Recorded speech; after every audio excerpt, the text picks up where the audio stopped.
ಮುಗೀತು. ಬಜರಂಗದವರನ್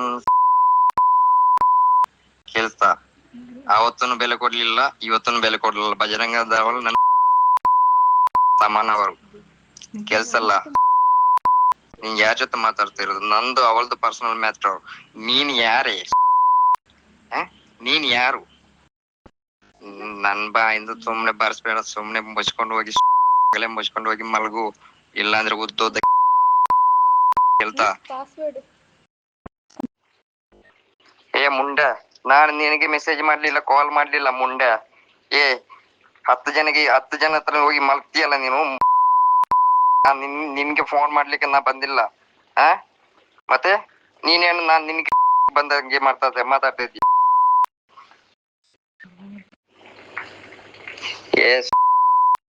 ನಿನ್ನ ಅಮ್ಮ.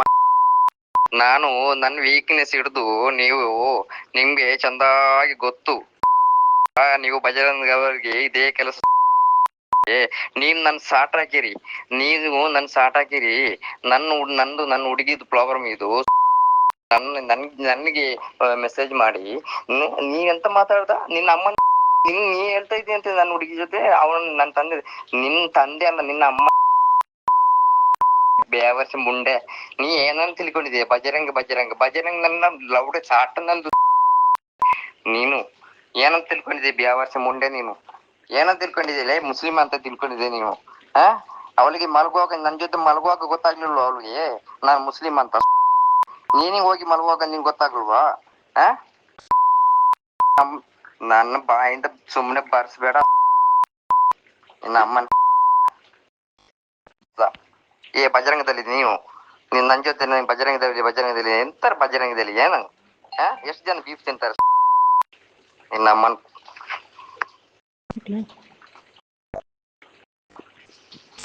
ಏನ್ ಮತ್ತೆ ನಿನ್ ತಂಗಿಗೆ ನಾನ್ ನನ್ನ ಹುಡುಗಿ ಕರೆದಿದ್ರು, ನಾನ್ ಬಂದಿದ್ದೀನಿ. ಮತ್ತೆ ನಿಂದೆಂತ ಬೇಸರ? ನಿನಗೆ ಕೈ ಆದಿದ್ ಬೇಸರ ನಿಂಗೆ? ನೀ ಯಾರ ಜೊತೆ ಮಾತಾಡ್ತಾ ಇದ್ದ? ಬ್ಯಾವರ್ಸ ಮುಂಡೆ, ನಿನ್ ಮುಖ ಹೋಗಿ ಕನ್ನಡದಲ್ಲಿ ನೋಡ. ಫಸ್ಟ್ ನಿನ್ ಮುಖ ನೋಡು ಕನ್ನಡದಲ್ಲಿ. ಕಾರ್ಗಿ ಮುಂಡೆ ಬ್ಯಾವರ್ಸಿ. ಇವಾಗ ವಾಪಸ್ಸು ಫೋನ್ ಮಾಡಿದ್ರು ಪೊಲೀಸ್ನವ್ರು. ಬರ್ತೀನಿ ಅಂದೆ. ನನ್ಗೆ ಏನು ಹೆದರಿಕಿಲ್ಲ, ನಾನು ಏನು ತಪ್ಪು ಮಾಡ್ಲಿಲ್ಲ. ಗೊತ್ತಾಯ್ತಾ? ತಪ್ಪು ಮಾಡಿಯೇ ಬರುದು ಇವತ್ತು. ಏನು ತಪ್ಪು ಮಾಡಿಯೇ ಬರುದು. ನೀನು ಅವಳ ಪರವಾಗಿ ಹೋಗ್ಲಿಲ್ಲ ಸ್ಟೇಷನ್ಗೆ. ಓಕೆ, ನೀನು ಅವ್ರು ಕರ್ಕೊಂಡು ಹೋಗಿ ತಪ್ಪು ಮಾಡಿ ಅದು ನಿನ್ನ ತಲೆ ತೆಗ್ದಿ ಅದು ಶಾಲೆಗೆ ಮೆಸೇಜ್ ಮಾಡಿದೀನಿ. ಪರವಾಗಿಲ್ಲ, ಓಕೆ. ಸ್ಟೇಷನ್ ನ ಸರೆಂಡರ್ ಆಗ್ತೀನಿ. ಸರೆಂಡರ್ ಆಗುವ ಮುಂಚೆನೆ ನಾನು ಆಗುವಾದ್ರೆ ನಿನ್ನನ್ನು ನೋಡಿ ನಾನು ಸರೆಂಡರ್ ಆಗೋದು. ಅದು ಪೊಲೀಸ್ನವ್ರು ಫೋನ್ ಮಾಡಿದ್ರೆ ಅದು ಹೇಳಿ. ಸುಮ್ನೆ ನೀನು ಭಜನೆ ನೀವು ಮಾಡೋದು ಇಷ್ಟಲ್ಲ. ನಿಮ್ಮಂತವ್ರು ಉಂಟಲ್ಲ, ನಿಮ್ಮಂತವ್ರು ಬದುಕಲೇಬಾರದು. ಇಂಥವ್ರು ಬದುಕಲೇಬಾರದು. ನೋಡ್ಕೊ, ನೀನು ಸಿಗದವರೆಗೆ ನಾ ಬಿಡಲ್ಲ. ನೀರ್ಮಾರ್ಗದಲ್ಲಿ ಮನೆ ಮಾಡಿದ್ದೆ. ನಮ್ಮ ಮೈಸೂರಿಗೆ ಇಂಟರ್ವ್ಯೂ ಅಂತ ಹೋಗಿದ್ದೆ. ಅವಾಗ ನನ್ನ ಫ್ರೆಂಡ್ ಒಬ್ಬರು ಚಂದನ ಅಂತ ಒಂದು ಫ್ರೆಂಡ್ ಮನೆಯಿಂದ ಇತ್ತು. 12 ದಿವಸ ಹೇಳಿದ್ರು. ಆದ್ರೆ ಅವಳ ಫ್ರೆಂಡ್ ಒಬ್ಬರನ್ನು ಕರ್ಕೊಂಡು ಹೋಗಿದ್ರು. ಅಲ್ಲಿಂದ ಅವ್ರು ಹೋಗಿ ಒಂದು ಮುಸ್ಲಿಂ ಹುಡುಗ ಒಬ್ಬನ ಫ್ರೆಂಡ್ಶಿಪ್ 3 ವರ್ಷದಿಂದ ರಿಲೇಶನ್ಶಿಪ್ ಆಗಿದ್ರು. ಆ ರಿಲೇಶನ್ಶಿಪ್ ಅಲ್ಲಿ ಅವ್ರಿಗಿಬ್ಬರಿಗೆ ಜಗಳ ಆಗಿ ಯಾರ ಮನೆಗೆ ಹೋಗಿದೆ ಅಂತ ಒಂದು ಸಂಶಯದಲ್ಲಿ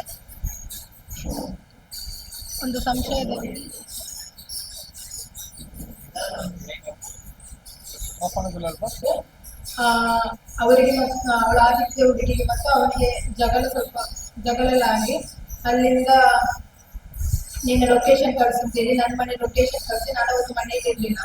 ನನ್ನ ಮನೆ ಲೊಕೇಶನ್ ಕಳಿಸಿ ಅಲ್ಲಿಂದ ಅವನು ಬಂದು ಅವರಿಗೆ ನನ್ನ ಮನೆ ಒಳಗಡೆ ಬಂದು ಅವರ ಜಾತಿ ಇದ್ರ ಮೇಲೆಲ್ಲ ಬುಕ್ ಮೇಲೆಲ್ಲ ಆಣೆ ಮಾಡಲಿಕ್ಕೆ ಹೇಳಿ, ಕುರಾನ್ ಮೇಲೆಲ್ಲ ಆಣೆ ಮಾಡಲಿಕ್ಕೆ ಹೇಳಿ ಅವಳಿಗೆ ನನ್ನ ಮನೆ ಒಳಗಡೆ ಜಗಳ ಆಗಿ, ನಾನು ಇದ್ರದ ಸಮಯದಲ್ಲಿ ನನ್ನ ಮನೆ ಒಳಗಡೆ ಜಗಳ ಆಗಿ ಅಲ್ಲಿಂದ ನಮ್ಮ ಮನೆ ದೇವರ ಫೋಟೋನೆಲ್ಲ ತೆಗೆದು ಬಿಸಾಡಿ ಅವಳನ್ನು ತುಂಬಾ ಇದು ಮಾಡಿದ್ದಾರೆ. ಯಾರ ಜೊತೆ ಮಲಗಲಿಕ್ಕೆ ಬಂದದ್ದು ಏನಂತೆಲ್ಲ ಕೇಳಿ ತುಂಬಾ ಜಗಳ ಆಗಿ ಮನೆಯಿಂದ ಹೊರಗಡೆ ಅವಳ ಜೊತೆ ಇದ್ದ ನನ್ನ ಫ್ರೆಂಡ್ ಮನೆಯಿಂದ ಹೊರಗಡೆ ಹೋಗಿ ಹೇಳಿ ಅಲ್ಲಿಂದ ಹೊರಗಡೆ ಹೋಗಿ ಅವರು ಕಾರಲ್ಲಿ ಜಗಳ ಮಾಡಿ ಅವಳ ಮೊಬೈಲ್ ತಗೊಂಡು ಹೋಗಿ ಆ ಹುಡುಗಿನ ಮೊಬೈಲ್, ಆದಿತ್ಯ ಅಂತ ಹುಡುಗಿನ ಮೊಬೈಲ್ ತಗೊಂಡು ಹೋಗಿ ನಮ್ಮ ಫ್ರೆಂಡ್ ಸರ್ಕಲ್ ಎಲ್ಲರಿಗೂ ಕಾಲ್ ಮಾಡಿ ತುಂಬಾ ಬೇಡದ ರೀತಿಯೆಲ್ಲ ಮಾತಾಡಿದ್ರು.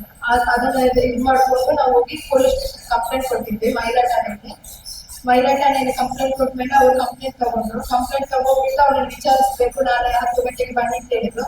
ಆ ವಿಷಯ ಅವನಿಗೆ ಗೊತ್ತಾಗಿ ನಿಮ್ಮನ್ನ ಸಾಯಿಸ್ತೀವಿ, ಕೊಳಬೇದರಿಗೆ ಹಾಕ್ತೀವಿ, ತಲೆ ಕಡಿತೀನಿ, ಅಂದ್ರೆ ರೋಗಕ್ಕಿಂತ ಮೊದಲು ನಿಮ್ ತಲೆ ಕಡ್ದು ಬಿಟ್ಟು ಹೋಗ್ತೀನಿ ಅಂತಲೇ ಹೇಳಿದ. ಅದಲ್ಲಾದ್ಮೇಲೆ ಮತ್ತೆ ನಾವು ಎದುರ್ಕೊಂಡು ಮತ್ತೆ ನೆಕ್ಸ್ಟ್ ಡೇ ಮಾರ್ನಿಂಗ್ ಮತ್ತೆ ನಾವು ಅಲ್ಲಿ ಬಂದಿದ್ವಿ, ಸ್ಟೇಷನ್ ಬಂದಿದ್ವಿ, ಮಹಿಳಾ ಸ್ಟೇಷನ್ಗೆ ಹೋದ್ಮೇಲೆ ಅವ್ರು ಹೇಳಿದ್ರು, ನೀವು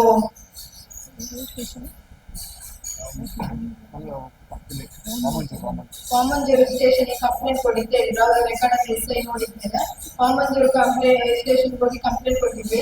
ಇಷ್ಟು ದಿನವಾಗಿ ಅವರನ್ನು ಹಿಡಿಲಿಲ್ಲ ಅವರು. ನಾವು ಆ ದಿನನೇ ಲಗೇಜ್ ಪ್ಯಾಕ್ ಮಾಡ್ಕೊಂಡು ಆ ಮನೆ ಖಾಲಿ ಮಾಡ್ಕೊಂಡು ನಮ್ಮ ಸ್ವಂತ ಊರಿಗೆ ಹೋದೆ. ಇಷ್ಟು ತನಕ ಅವನು ಇರ್ಲಿಲ್ಲ. ಅವನನ್ನ ಕೊಲ್ತೀನಿ ಅದು ಮಾಡ್ತಿದ್ದ, ಮನೆಯಿಂದ ಹೊರಗಡೆ ಬರ್ಲಿಕ್ಕೆ ಎದಕ್ಕೆ ಆಗ್ತಾ ಉಂಟು. ಆದ್ರೆ ಈ ವಿಷಯದಲ್ಲಿ ಯಾಕೆ ಪೊಲೀಸ್ನವರು ಇಷ್ಟು ಕ್ಯಾರ್ಲೆಸ್ ಮಾಡ್ತಾ ಇದ್ದಾರೆ ಅಂತ ಗೊತ್ತಿಲ್ಲ. ಆದ್ರೆ ಕಮಿಷನರ್ಗೆ ಈ ವಿಷಯ ಎಲ್ಲ ಇನ್ಫಾರ್ಮ್ ಆಗಿದೆ. ಕಮಿಷನರ್ಗೆ ಇನ್ಫಾರ್ಮ್ ಆಗಿನೂ ಕಮಿಷನರ್ ಹೇಳ್ತಿದ್ದಾರೆ ಅವನ ಮೇಲೆ ಆ ತರ ಕೇಸ್ ಸ್ಟ್ರಾಂಗ್ ಆಗಿಲ್ಲ, ಆ ತರ ಅಂತ ಹೇಳ್ತಿದ್ದಾರೆ. ಇದು ಯಾವ ರೀತಿ ಹೋಗ್ತದೆ, ಮುಂದೆ ಹೋಗುತ್ತೆ ಅಂತ ಗೊತ್ತಿಲ್ಲ. ಯಾಕಂದ್ರೆ ಇವಾಗ ಒಂದು ನಮಗೆ ಗೊತ್ತು ಎಷ್ಟೋ ಹೆಣ್ಮಕ್ಳನ್ನ ಸಾಯಿಸೋದು, ರೇಟ್ ಮಾಡೋದು ಎಲ್ಲ ಮಾಡ್ತಿದ್ದಾರೆ. ನಾನು ಇವನು ಬೇರೆ ಮುಸ್ಲಿಮ್, ನಾನು ಯಾವ ಧೈರ್ಯದಿಂದ ಈ ಮನೆಯಿಂದ ಹೊರಗಡೆ ಹೋಗ್ಬೇಕು, ಎಷ್ಟು ನನ್ನ ಫ್ಯೂಚರ್ ನೋಡ್ಬೇಕು, ಆ ತರ ತುಂಬಾ ಇದೆ. ಸೊ ಇದಕ್ಕೆ ಯಾವ ರೀತಿ ನ್ಯಾಯ ಕೊಡಿಸ್ತಾರೆ ಅಂತ ನನಗೆ ಗೊತ್ತಾಗ್ತಾ ಇಲ್ಲ. ಮತ್ತೆ ಇಷ್ಟೆಲ್ಲ ನಾವು ಕಂಪ್ಲೇಂಟ್ ಕೊಡ್ತಿದ್ವಿ. ಕಂಪ್ಲೇಂಟ್ ಕೊಟ್ಮೇಲೆ ನಾವು ವರ್ಕ್ ಮಾಡ್ತಿರೋ ಹಾಸ್ಪಿಟಲ್ಗೆ ಬಂದು 3-4 ಜನ ಮುಸ್ಲಿಮರು ಬಂದಿದ್ರು. ಬಂದು ತುಂಬಾ ನಮಗೆ ಕೇಳ್ಕೊಂಡು ತುಂಬಾ ಪ್ರಾಬ್ಲಮ್ ಮಾಡಿದ್ರು. ಮತ್ತೆ ನಾವು ಹೇಳಿದ್ವಿ ಇಲ್ಲ ಅಂತ, ಅಲ್ಲಿ ಹಾಸ್ಪಿಟಲ್ ಕೆಲಸ ಮಾಡ್ತಿರೋ ಹೇಳಿದ್ರು, ಅವ್ರಿಗೆ ಇಲ್ಲ ಅಂತ. ಅದಾದ್ಮೇಲೆ ನಾವು ಪೊಲೀಸ್ನವ್ರಿಗೆ ಇನ್ಫಾರ್ಮ್ ಮಾಡಿ ನೈಟ್ ಪೊಲೀಸ್ನವ್ರು ಬಂದು ಇಷ್ಟ ತನಕ ಹಾಸ್ಪಿಟಲ್ ಇಂದ CCTV ಫುಟೇಜ್ ಪೊಲೀಸ್ನವ್ರಿಗೆ ಕೊಟ್ಟಿಲ್ಲ. ಅದ ಎಲ್ಲರಿಗೂ ಸ್ಟೇಷನ್ ಅಲ್ಲಿ ಕಂಪ್ಲೇಂಟ್ ಮಾಡಿ ಇಷ್ಟು 5-6 ಡೇಸ್ ಆಯ್ತು. ಇಷ್ಟ ತನಕ ಇದ್ರ ಬಗ್ಗೆ ಏನು ವಿಚಾರಣೆ ತಗೊಂಡಿಲ್ಲ, ಅವನ್ನ ಅರೆಸ್ಟ್ ಮಾಡಿಲ್ಲ. ಆದ್ರೆ ನಮಗೆ ಈಗ ಅಷ್ಟು ಲೈಫ್ ಮುಂದೆ ಹೋಗ್ಬೇಕಲ್ಲ, ಅದಕ್ಕೋಸ್ಕರ ಅವನಿಗೆ ಎದುರ್ಕೊಂಡೆ ಬದುಕಲಿಕ್ಕೆ ಆಗುದಿಲ್ಲ ನಾವು. ಅದಕ್ಕೆ ನೀವೇನಾದ್ರೂ ನೋಡಿ ನ್ಯಾಯ ಕೊಡ್ಬೇಕಾಗತ್ತೆ ಅಷ್ಟೇ.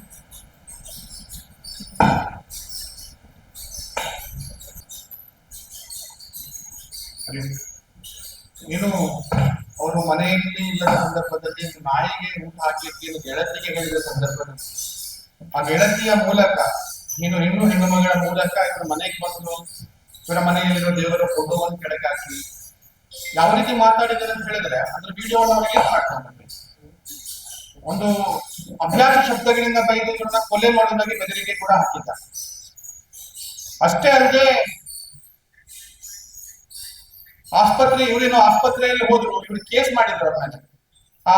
ಈ ಹಿಂದೂ ಹೆಣ್ಮಗಳು, ಕೇರಳದ ಹೆಣ್ಮಗಳು ಮಹಿಳಾ ಠಾಣೆಗೆ ಹೋಗಿ ಕಂಪ್ಲೇಂಟ್ ಕೊಟ್ಟರು.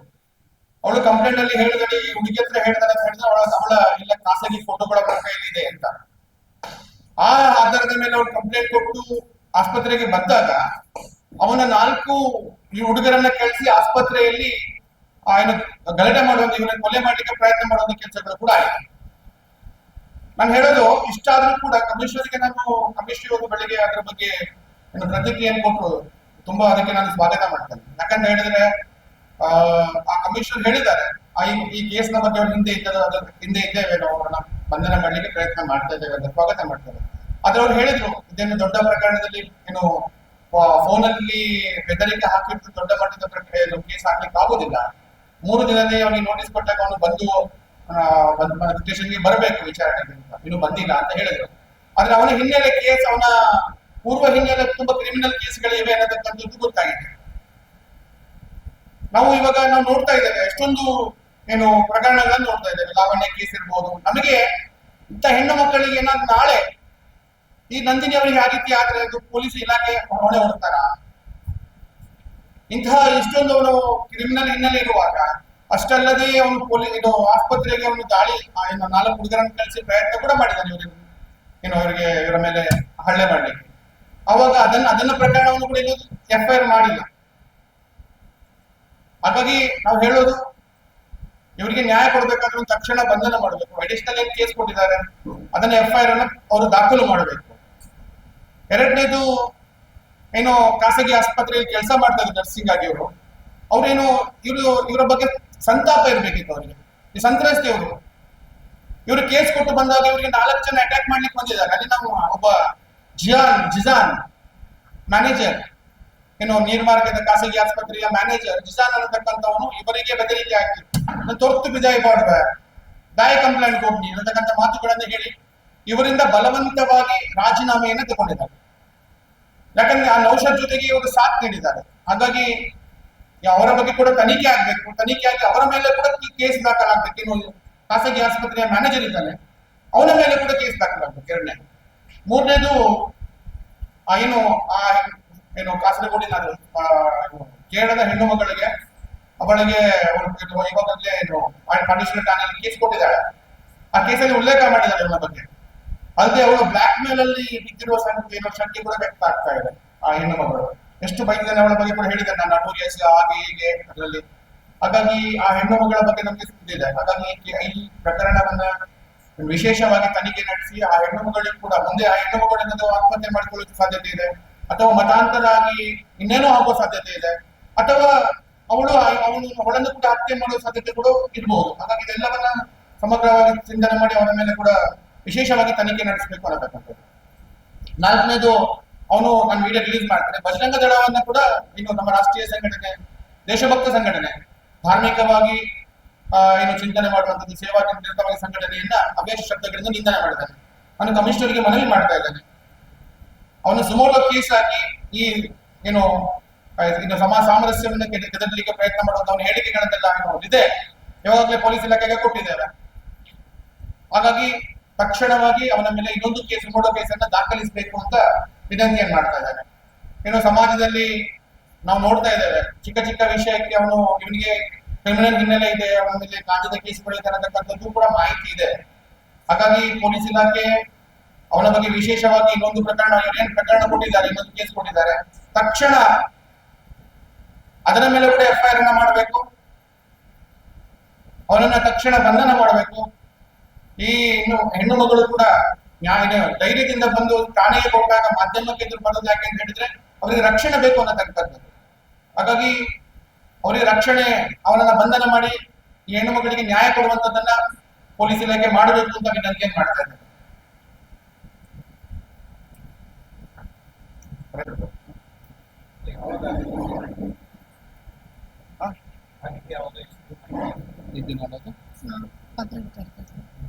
ಹನ್ನೆರಡನೇ ತಾರೀಕು ಆಗಿದೆ ಕೇಸ್ ಆಗಿ. ಇವಾಗ ಒಂದು ವಾರ ಜಾಸ್ತಿ ಆಗಿದೆ, ಕೇಸ್ ಕೊಟ್ಟು ಒಂದು ವಾರ ಜಾಸ್ತಿ.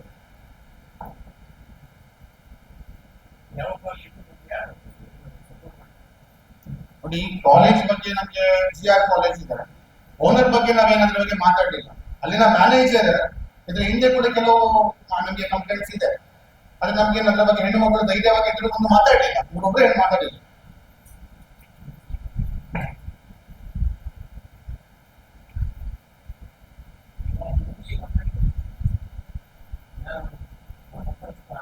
ಹೆಣ್ಣು ಮಗಳು, ಕೇರಳದ ಹೆಣ್ಣು ಮಗಳು ಇಲ್ಲಿ ಮಹಿಳಾ ಠಾಣೆಯಲ್ಲಿ ಕಂಪ್ಲೇಂಟ್ ಕೊಟ್ಟಿದ್ದಾರೆ. ಅದು ಗೊತ್ತಿಲ್ಲ ಅದರ ಬಗ್ಗೆ ಏನಾಗಿದೆ ಅಂತ. ಅದೇ ಹೆಣ್ಣು ಮಗಳು ಕಂಪ್ಲೇಂಟ್ ಕೊಟ್ಟು ಊರಿಗೆ ಹೋಗಿ ಹೆದರಿ, ಏನು ಆಸ್ಪತ್ರೆಯಲ್ಲಿ ಅವ್ರು 4 ಗುಂಡೆಗಳು ಬಂದಾಗ ಅವಳು ಹೆದರಿ ಆಮೇಲೆ ಅದನ್ನು ರಿಸೈನ್ ಮಾಡಿದ ಕೂಡಲೇ ಊರಿಗೆ ಹೋಗಿದ್ದಾರೆ. ಇಲ್ಲಿಲ್ಲ ಅವಳನ್ನು ಕೂಡ ವಿಚಾರಣೆ ಅದರ ಬಗ್ಗೆ ಕಮಿಷನಿಗೆ ಗೊತ್ತಿದೆ, ಅವರನ್ನ ಕೂಡ ಅದನ್ನು ವಿಶೇಷವಾಗಿ ತನಿಖೆ ಮಾಡಬೇಕು. ಯಾಕಂತ ಹೇಳಿದ್ರೆ ನಾಳೆ ಅವರು ಹೆಚ್ಚು ಕಡಿಮೆ ಆಗುವ ಹೆಣ್ಣು ಮಗಳಿಗೆ ಕೂಡ. ಹಾಗಾಗಿ ಇದನ್ನು ವಿಶೇಷವಾಗಿ ತನಿಖೆ ನಡೆಸಿ ಅದಕ್ಕೆ ನ್ಯಾಯ ಕೊಡಬೇಕು. ಒಂದೇ ಕಾಲೇಜಿನಲ್ಲಿ ಒಂದೇ ನರ್ಸ್ ಆಗಿ ಕೆಲಸ ಮಾಡ್ತಾರೆ. ಎಷ್ಟು ವರ್ಷ ಕೆಲಸ ಮಾಡ್ತಿದ್ದಾರೆ ಒಟ್ಟಿಗೆ? 8 ವರ್ಷ 4 ಮಂತ್ ಆಯ್ತು. ಇವರು ಹೋಗಿ 4 ತಿಂಗಳಾಗಿದೆ ಅಷ್ಟೇ, ಆದ್ರೆ ಅವರು 1 ವರ್ಷದಿಂದ ಕೆಲಸ ಮಾಡ್ತಾರೆ.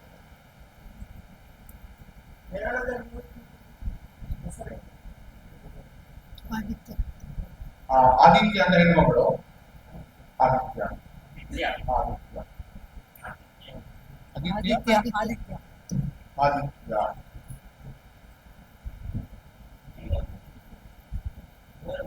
ದೊಡ್ಡ ಪುತ್ತೂರು, ನಾವು ಮೂಲತಃ ಪುತ್ತೂರು.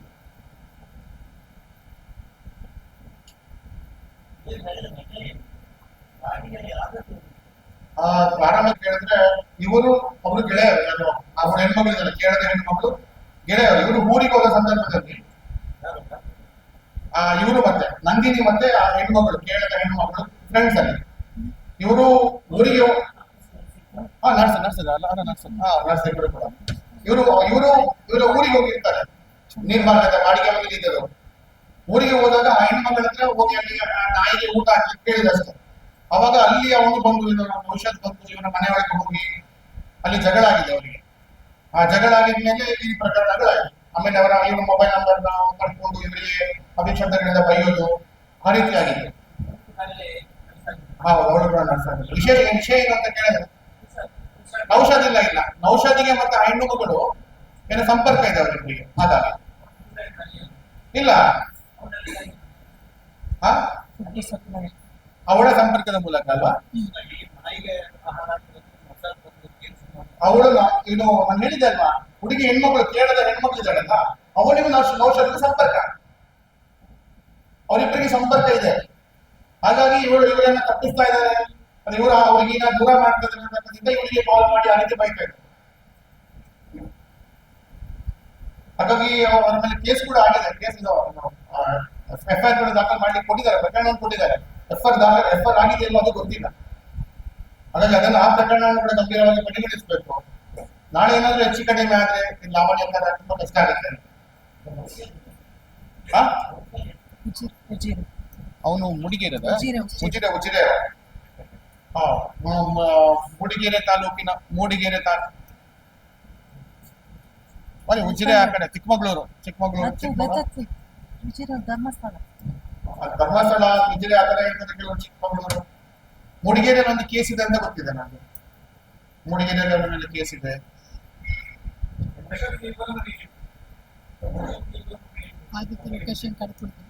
ಆ ಹೆಣ್ಣು ಮಗಳಿದಾರಲ್ಲ, ಅವಳು ಹೆಣ್ಣು ಮಕ್ಕಳು ಇವ್ರ ಮನೆಗೆ ನಾಯಿ ಊಟ ಹಾಕೊಂಡು ಹೋಗಿದ್ದಾಳೆ. ಇವರ ಸಂಪರ್ಕದ ಹುಡುಗಿ ಇದ್ದಾಳಲ್ಲ, ಅವಳು ಲೊಕೇಶನ್ ಕಳಿಸಿದ್ದು, ಇವರ ಮನೆಗೆ ಇಲ್ಲಿದೆ ಅಂತ ಲೊಕೇಶನ್ ಕಳಿಸಿದ್ದು. ಅಲ್ಲಿಂದ ಪ್ರಾರಂಭ ಆಗಿತ್ತು. ಇವರಿಗೂ ಮತ್ತೆ ಔಷಧಿಗೆ ಸಂಪರ್ಕ ಇದೆಯಲ್ಲ, ಆದ್ರೆ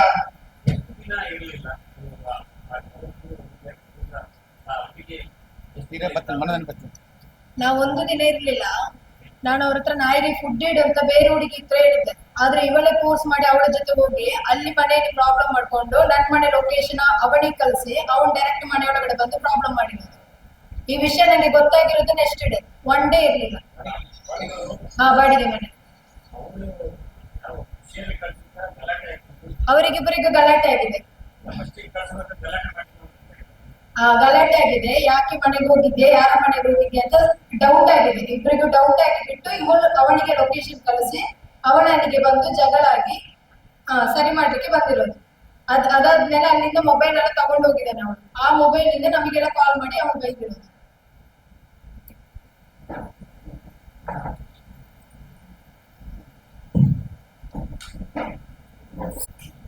ಇದೆ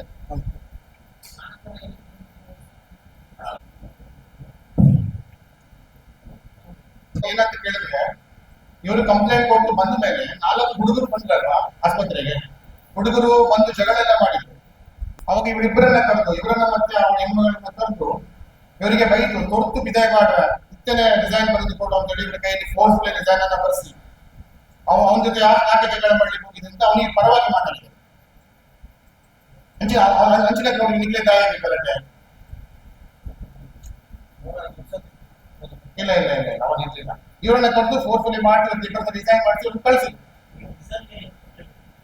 ಇಲ್ಲ ಕಂಪ್ಲೇಂಟ್ ಕೊಟ್ಟಿಲ್ಲ. ಅದೇ ನಮ್ದು ಯಾಕಂತ ಹೇಳಿದ್ರೆ ಅದು ಅಲ್ಲ ಝೊಮ್ಯಾಟೊ ಕೇಸ್ ಅಲ್ಲ ಹಾಕುವುದಲ್ಲ. ಇದು ಅಡಿಷನಲ್ ಕಂಪ್ಲೇಂಟ್ ಕೊಟ್ಟಿದ್ದಾರೆ. ಅಡಿಷನಲ್ ಉಂಟು, ಅಡಿಷನಲ್ ಉಂಟು. ಅಡಿಷನಲ್ ಕಂಪ್ಲೇಂಟ್ ಅಂದ್ರೆ ಆಸ್ಪತ್ರೆಗೆ ಬಂದು ಜಗಳ ಆಗಿದ್ದನ್ನ ಕಳಿಸ ಉಂಟದ ಓಡ ಕೊಡ್ತೀನಿ ಅವನ ನಿಖರ ಸುದ್ದಿ, ಸದಭಿರುಚಿಯ ಕಾರ್ಯಕ್ರಮ. ನೀವು ನೋಡ್ತಾ ಇದ್ದೀರಾ ಕಹಳೆ ನ್ಯೂಸ್, ಸಮಾಜದ ಜಾಗೃತಿಗಾಗಿ ವಸ್ತುನಿಷ್ಠ ವರದಿ.